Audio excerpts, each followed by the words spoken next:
Dear listeners, there are certain professions that run on adrenaline and call it normal. The law is one of them. You spend years learning to fight other people's battles until one day the cost of doing that quietly catches up with you. And what looks like a career problem turns out to be something much deeper that has been waiting for your attention.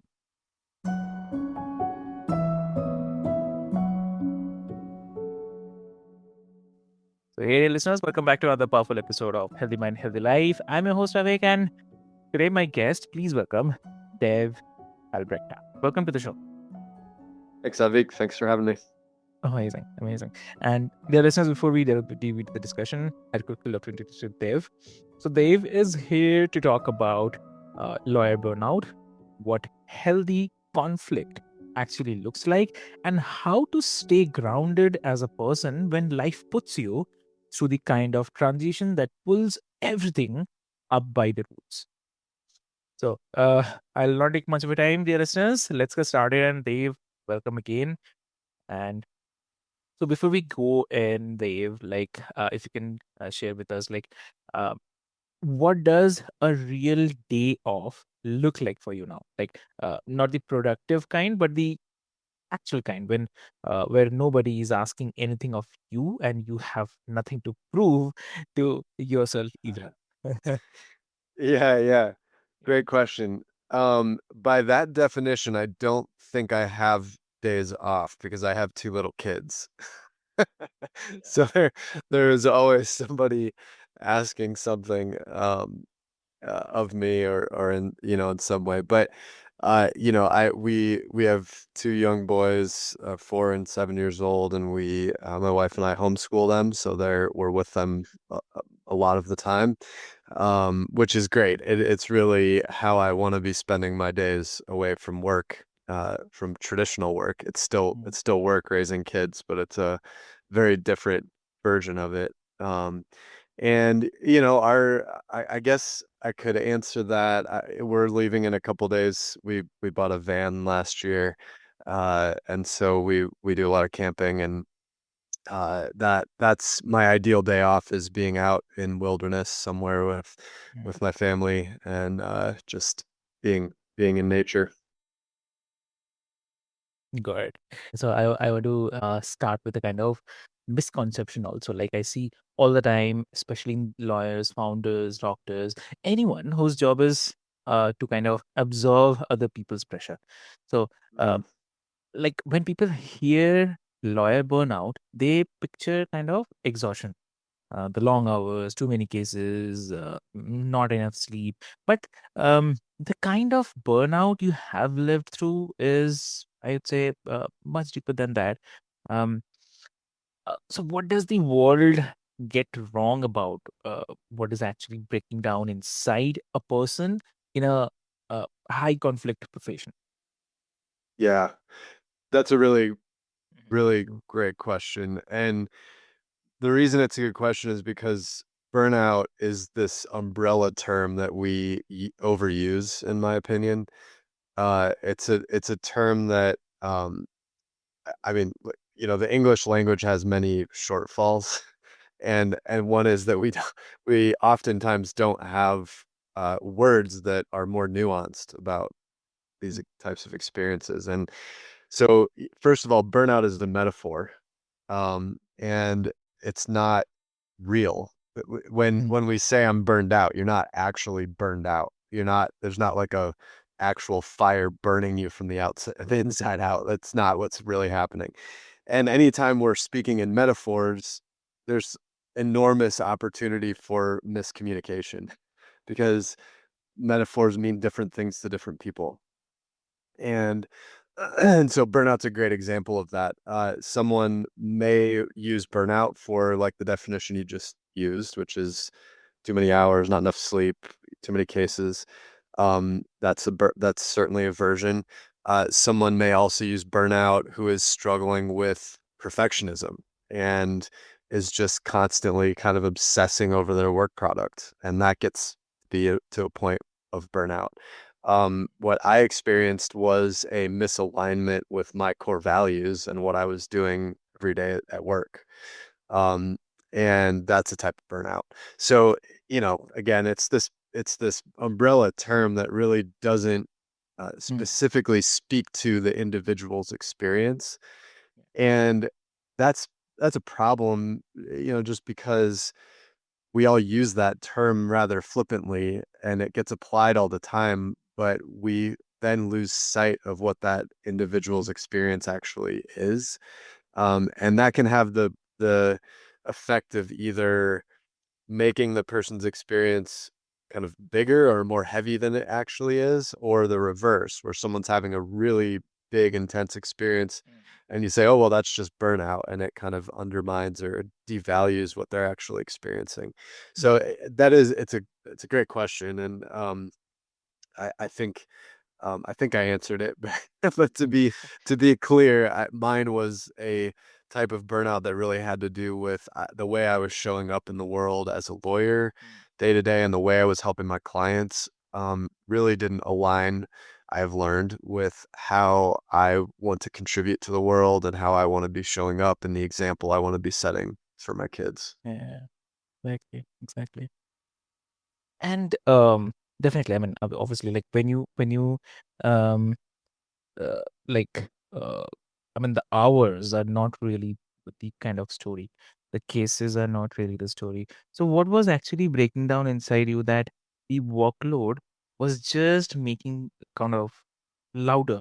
Like, uh, I'd say the patterns, the inherited stories about success, the things that had been forming since long before you became a lawyer. Yeah. Yeah, well, my story, my family, laws in my family. My grandpa was a judge, my dad is a lawyer. It was just kind of what I always, Yeah. it's what I wanted to do. I wasn't forced Mm, into it, but it was also kind of this inherited, you know, thing. Um, and so, it wasn't until after I got out and started practicing that I mm, really started experiencing this immense amount of anxiety. Um, Anxiety is another word similar to burnout. It's not a metaphor, but it's a umbrella term that gets used for, I think, a very broad range of mm, experiences, you know, that are all very unique. And so, I was having this kind of just deep anxiety every day, mm. in the work I was doing, and it was in my stomach, and it was very physical. My body, I had all these kind of physical symptoms related to it, Okay. and one of the things that really wore me down was the up and downs of the work, the emotional up and downs. So you'd have, sometimes within a single day, you'd go from like, getting an order from a judge where you win a motion and then you get yelled at by a client, or Yeah. you lose a motion or, and there'd be these extreme and there are wins and losses. And so, in the legal profession, when when everything's about winning, Yeah. the losses really sting really bad, and you take them very personally, even though a lot of times that has nothing to do with you. It's just about the facts of your case or the law. But it's hard to not make it about yourself and feel like it's something you did wrong.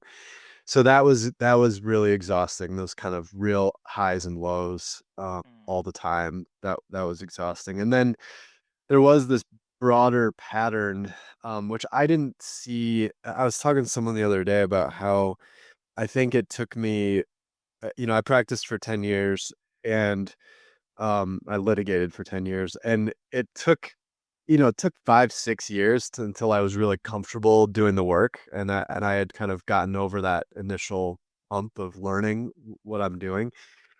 And once I did that, I think I began to see more clearly what was actually happening within the system, because you're no longer focused on yourself and trying to perfect all of these skills.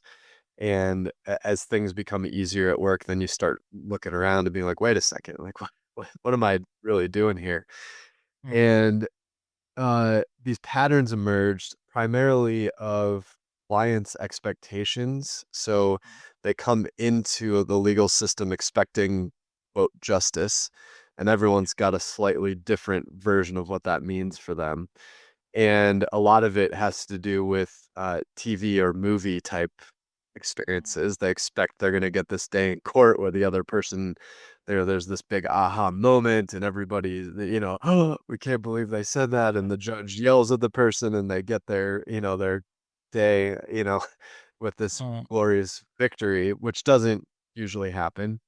yeah. Um, and they also come in really expecting to be seen and heard and acknowledged, and they want the system to, acknowledge what they went through. Mm, And that's not what this system, at least in the US, and I think any system that's based on the English common law type system, it doesn't provide that. yeah. It provides monetary compensation, and that's about it. And so at the end of the day, I was doing employment law, and so it was representing employees who had been discriminated against or harassed or, Mm, had wages stolen, that kind of stuff. And, people would leave with hopefully with a check more often than not. And, but the company just kind of gets to wash their hands and walk away, and nothing really mm, happens to them. And that troubled people because they didn't get seen. The company denied it the whole time, and the company calls them a liar, and then one day the insurance company writes them a check, and the whole thing ends. mm, And not only do they not get what they expected, but the actual legal system itself can be fairly traumatizing, because you're telling your story, and you have this other side who's telling you you're fabricating the whole thing, mm, and that you are the worst employee they've ever experienced, probably the worst employee on the face of the planet. And they make up all this stuff, and they have this on their own narrative, and so then the client starts kind of it almost feels like gaslighting. They're like, am I going mm, crazy? Did that actually happen to me?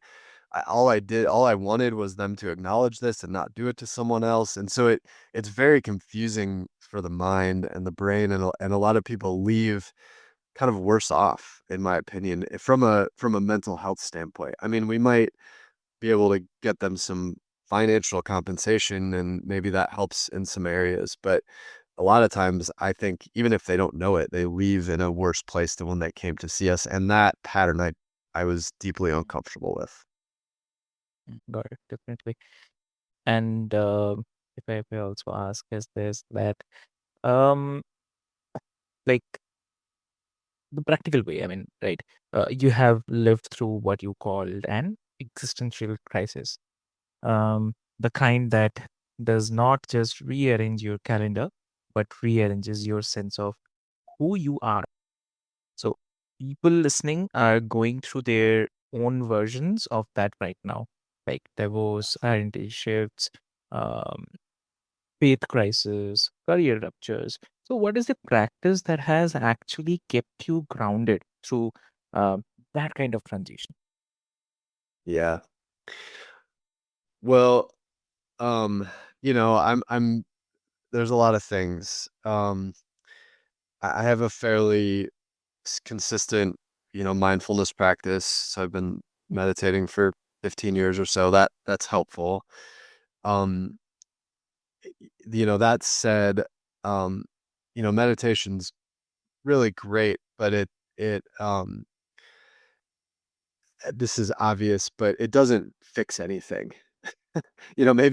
Maybe it's not obvious to people who aren't doing it regularly, but it's not intended to like solve problems or fix what you're experiencing. It's just to be in it and be with it and just kind of experience the flow of life and be present for all of the emotions that come up. And so I think a lot of people start meditating or when they first start and they're like, well, I'm still stressed out. Yeah. All these things are, yeah, well, yeah, it's life. And I think the thing that really, really keeps me grounded, which I've already referenced, is being in nature. Yeah. Um, when I can get out on a river or in the woods or up in the mountains or out in the desert. I live in a place that I'm very fortunate to have access to all of those things. the peace and the solitude and just the realness of nature, you can't beat it. You can't Yeah. for grounding you into reality and keeping you aware of your insignificance in the universe and Mm. just kind of what life is all about. There's no better medicine to me than just uh being being out there in nature. So that really is key for me. Um, I think that there's also probably I also just love being in nature. Some people don't Mm. like doing that, which is obviously fine. And so there's maybe a deeper piece there of just doing what you love Yeah. and making sure that you set time aside for that every day. Um, there's this great quote that's, how we spend our days is how we spend our lives, Mm. is how we live our lives. And so I think a lot of us sometimes are in this place of like, you're trying to get somewhere, you're trying to build this life and create this thing and that's all great and having these big Yeah. goals and that's all good, but what did you do today?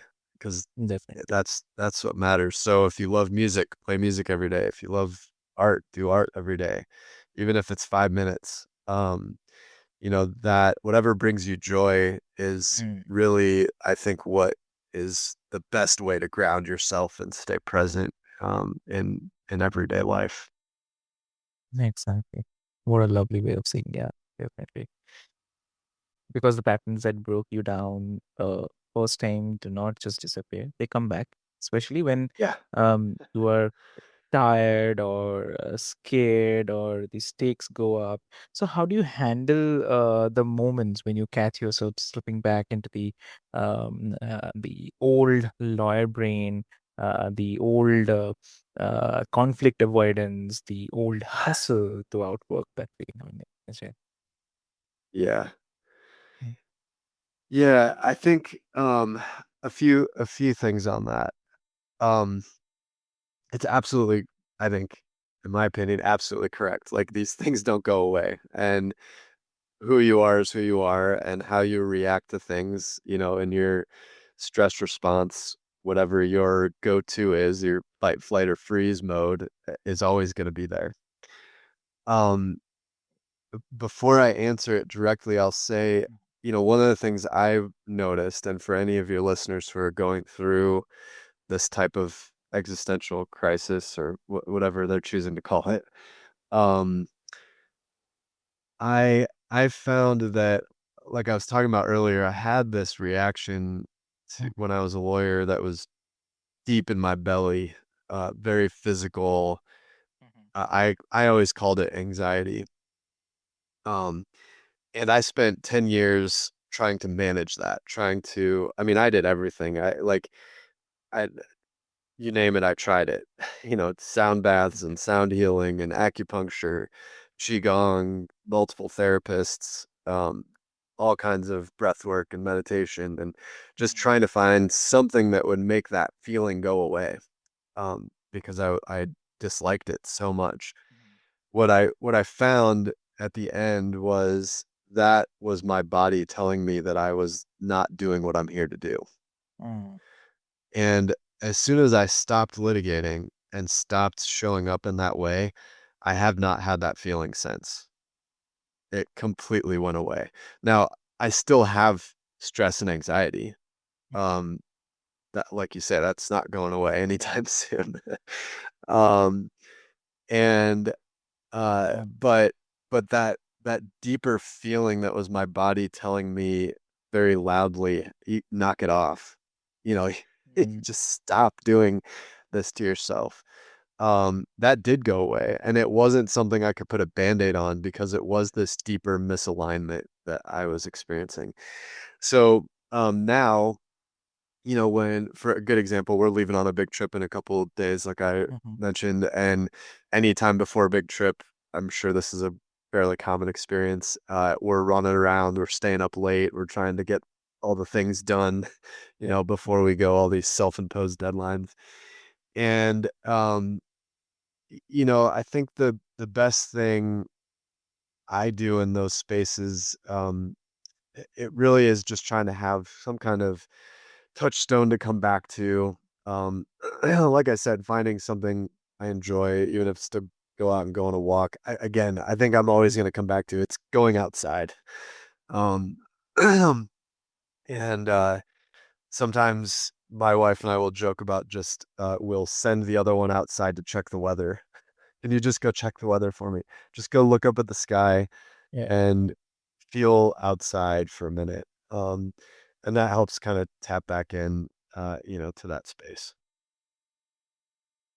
Exactly. So, if listeners wants to connect with you, what will be the great medium to connect? Yeah, my website's the best place, so you can find me at Dave Albrechta, which is ALBRECHTA.com. And on my website, you'll find more about the mediation and coaching type work I'm doing. So I'm still a licensed lawyer. I'm now kind of working law adjacent and helping people who are going through the legal process but are looking for some support in a different type of way to go through that process without Mm. uh, causing the trauma and damage that I talked about before. Because sometimes you have to go through it, right? Like Yeah. back to this same idea. Like you can't escape life. There's no. Sometimes you got to go through divorce or custody or some kind of litigation, and the thing that the legal system doesn't do is provide the support that people need as they're moving through that process. And so that's really what I'm building now. Anyways, so people can find more about all of that on my website. And then also on my website is a link to my podcast, which is called Lawyers as Healers. And that's a much deeper discussion with practicing lawyers about how lawyers can do a better job supporting our clients in these different ways. Exactly. Love it. So, dear listeners, what I'll do is I'll put all the links and the details into the show notes for easy reference. And with this, I have to say that there was a moment in this conversation where I mean, Dave shared conflict avoidance dressed up as a piece. And I want listeners like all of you to hold that one. And thank you, Dave, for this. Uh, and to everyone who is listening right now, or maybe they'll be listening. The way you treat the conflict inside you is the way you will end up treating the conflict around you. So, um, with this hope, this is your host, Avik, and this is Healthy Mind, Healthy Life. We'll see you on the next episode of Healthy Mind, Healthy Life. Till then, be happy and keep smiling. Thank you so much.